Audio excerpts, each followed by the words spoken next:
Welcome to my views and news. Three news stories. First one is from Eritrea. A singer has passed away, died of cancer. Several Eritrean artists are battling cancer or they've died of cancer in the past few years. Secondly, alarming news story from Oromia-Amhara border. Hundreds have been killed in the last 48 hours in East Valaga, in North Shava, on Amhara-Oromia border. What is happening there? Jawar also confirmed in a message a few hours ago about gravity of the situation on Oromia-Amhara border. Thirdly, Tadese, where the Tigray's military commander has held a press briefing, I think going to be broadcast in coming hours, and highlights have been shared by Tigray's official news sources. What is this press briefing about? He shared some numbers, how many Tigray fighters have withdrawn from front lines. Firstly, was Eritrea, where we know that Orthodox Church patriarch died. In the previous video, we reported the death of Abune Kirlos, fifth patriarch of the Orthodox Church, though disputed by some factions of the church, especially abroad. Another news of death from Eritrea. Jonathan Tadese is an Eritrean singer. He has died of cancer, battling cancer for years. He received treatment in Addis Ababa, to Ethiopian capital, but he could not recover. He was taken back to Asmara, and from Asmara, preparations were underway to take him abroad in some European country for treatment, but he passed away today in Asmara at Orota Hospital. Orota Hospital is in Asmara. Condolences to his family. Several Eritrean artists, influencers, they have died of cancer or they are battling cancer. Like Hare Givini Halley died of cancer a few years ago in Khartoum. An actress, Rigat Takele, is battling cancer. I think she is in Khartoum, Sudan. Michael Jendai is also suffering from cancer. And some others too. I think I did some videos in the past that some top Eritrean notables have been suffering from cancer.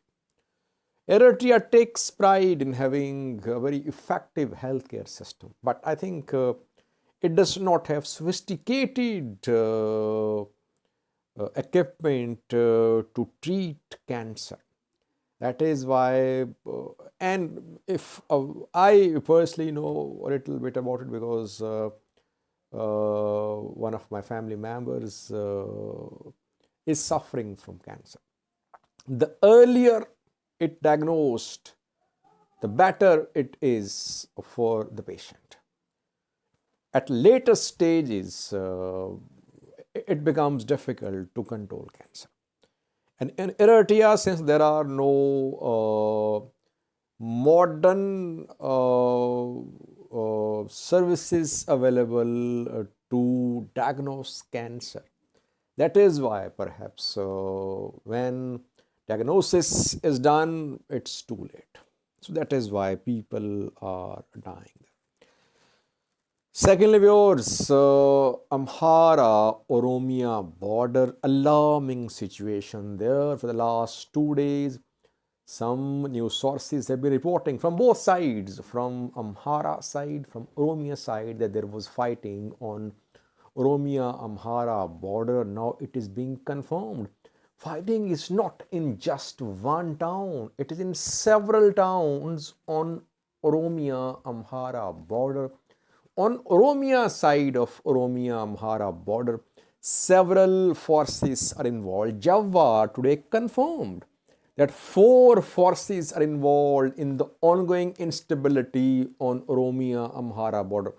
The 4 forces are Amhara Special Force, Amhara Fano Militia, Oromo Liberation Army, and Oromia Regional Force. All are involved in the fighting in different places on Oromia-Amhara border. Several places are being mentioned by Jawar, by news sources from the two sides. For example, East Valega, there is Gidda Yana Voreda, Anger Gutten city, where there was heavy fighting.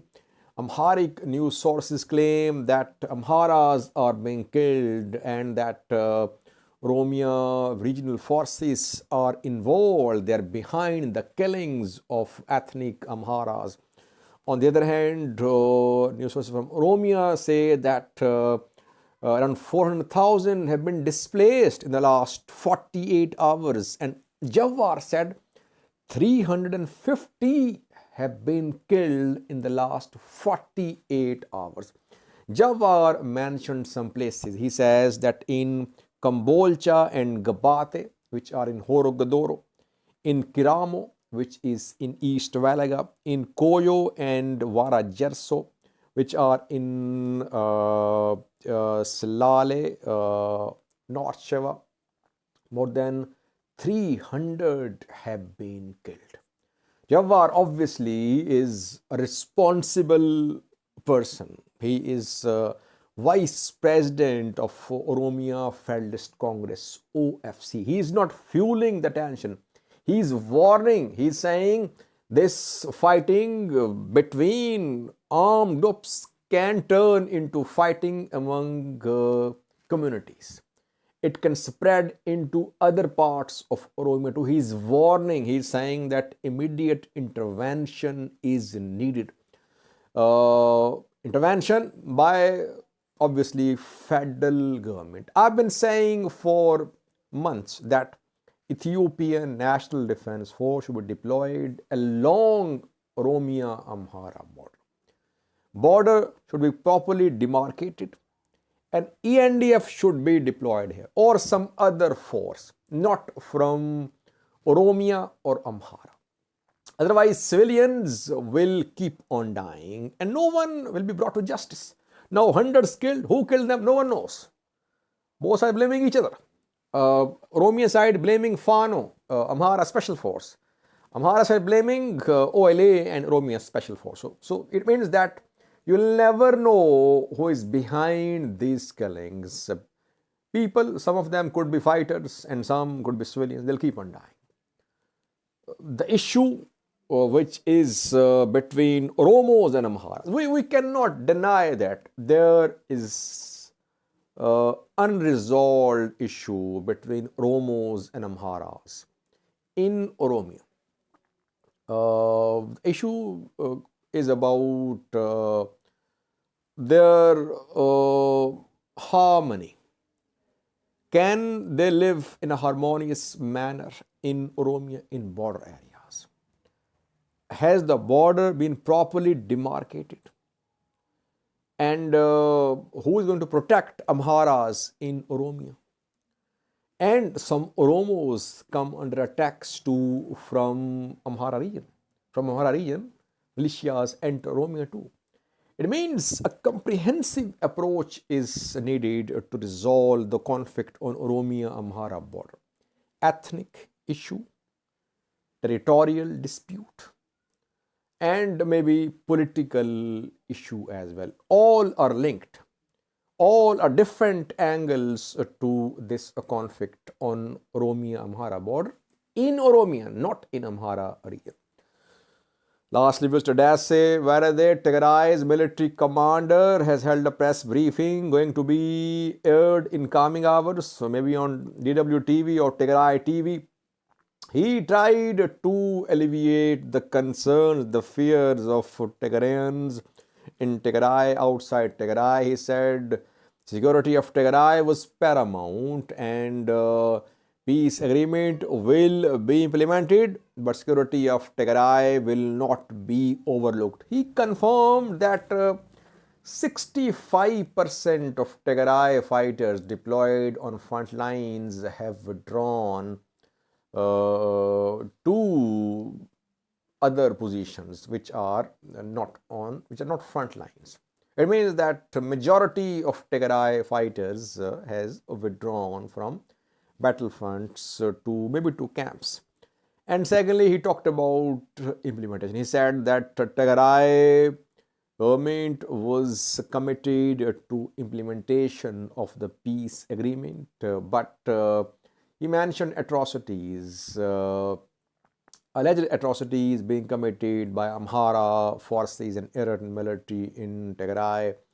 And he asked Ethiopian National Defense Force to protect civilians in Tigray. He said that it was Ethiopian government's responsibility to protect the people of Tigray. It means that Tadese is trying to assure the people of Tigray that though Tigray forces are withdrawing from front lines, it does not mean that TDF is neglecting the security of the people of Tigray. Tigray government, Tigray forces will not surrender their weapons unless security of people of Tigray is completely ensured. In coming hours, entire press briefing will be broadcast. Then we'll update you more. Yesterday, Debratsion spoke. Today, Tadese, whether they spoke, what's going to happen? It means some big decisions going to be made in coming days. That is why people are being prepared. Ground is being prepared for some big decisions so that the decisions should be well received by the people of Tigray.